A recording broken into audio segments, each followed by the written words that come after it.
अस्सलाम वालेकुम। कैसे हैं आप सब? उम्मीद है आप सब ठीक ठाक होंगे, खैरियत से होंगे। आज हम बनाएंगे मीठे भटूरे। उसके लिए हमने 1 किलो आटा लिया है, सिंपल आटा है ये। और आधा किलो गुड़ लिया है, इसको हमने काढ़ लिया है 2 गिलास पानी में। ईस्ट का 1 पैकेट लिया है हमने। आधा कप हल्का सा गर्म दूध लिया है, इसमें थोड़ा सा नमक डालेंगे। 1 चम्मच चीनी की डालेंगे।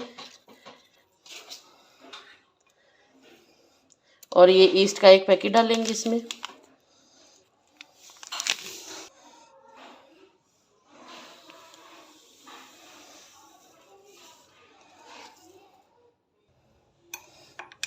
अच्छे से मिक्स करेंगे और इसको खमीर होने के लिए रखेंगे। जब ये हमारा फूल जाएगा तो फिर हम इसको आटे में डालेंगे और आटे को गूंदेंगे। ये देखें ईस्ट हमारा डबल हो गया, ये हम आटे में डालेंगे अब।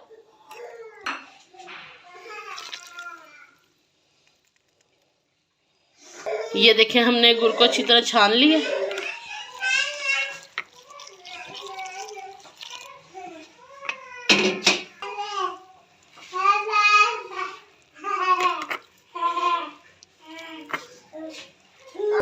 ये देखिए हम थोड़ा थोड़ा करके इसमें डालेंगे गुड़ और इसको गूंदते जाएंगे आटे को।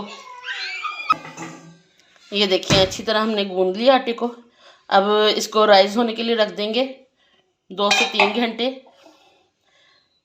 आटा राइस होता है तो फिर हम आपको दिखाते हैं। 2 से 3 घंटे में ये राइस हो जाएगा। ये देखें राइस हो गया हमारा आटा भटूरों का। और इसको अब हम दोबारा से करेंगे, गूंदेंगे 1 दफ़ा। इसको अच्छी तरह प्रेस करेंगे।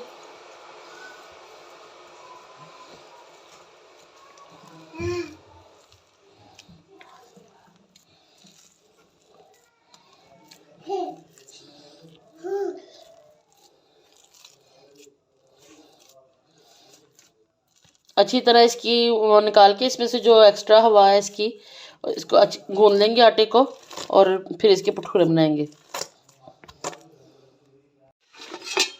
ये देखें आटा हमने दोबारा गूंदा था इसको। जब ये खमीर हो गया इसके पेड़े बनाए हैं छोटे छोटे। ऐसे पेड़े बना के बेल लिया हमने रोटियों को।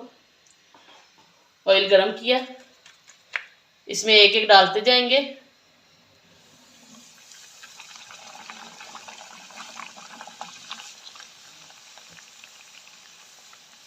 अच्छे से फूल गया ये। ऐसे एक एक डाल के सब फ्राई कर लेंगे हम।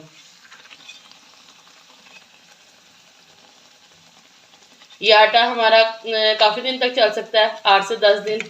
आप इसको फ्रिज में रखें, बच्चों को बना के दें भटूरे। इसका आटा ख़राब नहीं होगा और बहुत मज़ेदार बनते हैं ये सर्दियों में। बच्चों को बहुत मज़ा आता है खाने का इसका। ये हेल्दी भी हैं बच्चों के लिए, क्योंकि ये हमने घर के आटे से बनाए हैं, ना इसमें मैदा डाला है, कुछ भी नहीं डाला, और घर के आटे के बनाए हैं।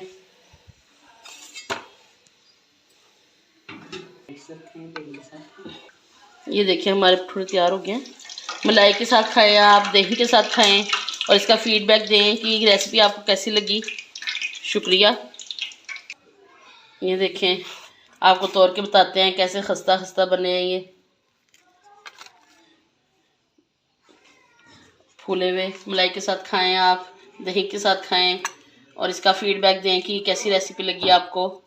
शुक्रिया।